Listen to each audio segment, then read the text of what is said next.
नमो भगवते वासुदेवाय। साधकों, हम श्रीमद् भगवद गीता के 13वें अध्याय का श्रवण कर रहे हैं और श्लोक संख्या 20 तक हम सुन चुके हैं। आज हम श्लोक संख्या 21 का श्रवण करेंगे। तो देखिए श्लोक संख्या 21 में क्या बताया गया है। श्लोक संख्या 21 में बताया गया है कि जो प्रकृति और पुरुष है वो दोनों ही, हमने 20 में भी यही किया था कि प्रकृति और पुरुष दोनों को तुम क्या समझो, अनादि समझो। क्या समझो उसे? अनादि। जिसका आदि नहीं है वो अनादि। तो कह रहे ये विकारों से और गुणों से, इससे प्रकृति को समझो कि प्रकृति के अंदर क्या है, गुण भी हैं, विकार भी हैं।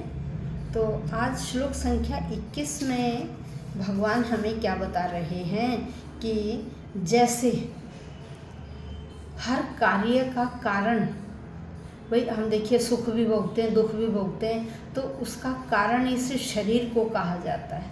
सुख और दुख भोगने का कारण कौन है? ये शरीर है, ये हेतु कहलाता है। तो इसी प्रकार से जितने भी संसार में कार्य कारण हो रहे हैं, उन सब का हेतु प्रकृति को कहा जाता है कि प्रकृति ही इन सब कार्य और कारण और कार्य का क्या है? हेतु है। इन सब का हेतु है, इनका कारण है। तो आइए श्लोक संख्या 21। कार्य कारण कर्तृत्व हेतु प्रकृति रुच्यते, पुरुषः सुख दुःखानां भोक्तृत्व हेतु रुच्यते। कार्य कारण, कह रहे कार्य और कारण के कर्तृत्व करने से, कार्य और कारण के उत्पन्न होने से प्रकृति को हेतु उच्यते, कारण माना जाता है। प्रकृति को हेतु कहा जाता है। कारण और कार्य जितने भी समस्त संसार में हो रहे हैं, उन सब के कार्य और कारण का हेतु किसे कहा गया? इस प्रकृति को कहा गया। उसी प्रकार से पुरुष है सुख दुःखानाम, पुरुष सुख दुःखानाम भोक्तृत्व, कह रहे सुख और दुखों का भोग करने से हेतु उच्यते, इसे कारण कहा गया या हेतु कहा जाता है। सुख और दुख भोगने का हेतु या कारण कौन है? पुरुष है। तो यहाँ क्या देखिए, इस शरीर में अनेक इंद्रियां हैं। ये सब किसकी अभिव्यक्ति है? प्रकृति की। ये सब किसके कारण हुई है? प्रकृति के कारण, क्योंकि भगवान ने प्रकृति को उत्पन्न किया और प्रकृति से ही सब चीज़ें हमारे अंदर या पूरे संसार में प्रकृति ही उन चीज़ों को रचती है। तो यहाँ क्या है कि देखिए बहुत सारी योनियाँ हैं।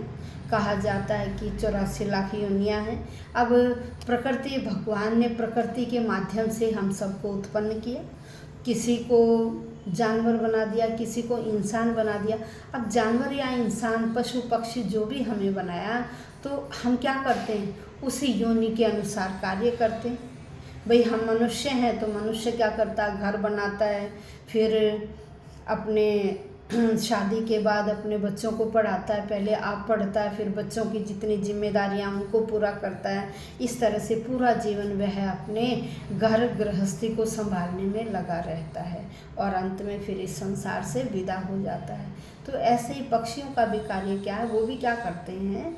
इंसान की तरह उनके भी संतान या बच्चे उत्पन्न होते हैं, वो उनका भी भरण पोषण करते हैं। और जब उन्हें लगता है कि अभी उड़ने लायक हो गए, तो वह उन्हें वहाँ से उड़ा देते हैं। और ऐसे ही जानवर भी अपने बच्चों का भरण पोषण करते हैं। भगवान ने जैसी जिसकी प्रकृति बनाई, जैसा स्वभाव बनाया, वह अपने स्वभाव के अनुसार कार्य करते हैं। तो इन सब जो कार्य कर रहे हैं, इन सब का हेतु कौन है? प्रकृति। चाहे हम इंसान या जानवर या पशु पक्षी जो भी कार्य कर रहे हैं, उनके पीछे कौन है? प्रकृति। और प्रकृति किसने उत्पन्न की? उस परमात्मा ने। उस परमात्मा ने। तो देखिए परमात्मा तो हमारे साथ हर परिस्थिति में साथ रहता है।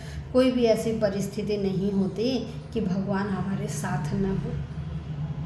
तो भगवान ने प्रकृति बनाई और प्रकृति के माध्यम से यह सब चीज़ें उत्पन्न हुई। और जैसा जिसका स्वभाव है, वह अपने स्वभाव के अनुसार कार्य करता है। और भगवान तो इतने दयालु हैं कि हर वक्त चाहे कैसा भी इंसान क्यों न हो, वह उस इंसान के साथ रहते हैं। चाहे दुख की घड़ी है या सुख की घड़ी है, वो हमें कभी भी अकेला नहीं छोड़ते हैं, ऐसा भगवान यहाँ बता रहे हैं। तो आज हमने श्लोक संख्या 21 का श्रवण किया। देखिए, वीडियो पूरी सुनिएगा, बीच में मत छोड़िए। मैं आपको बार बार कहती हूँ कि ऐसा अमूल्य ग्रंथ है, जो बातें इसमें हमें बताई गई हैं आज के युग में भी यह सारी सटीक हैं।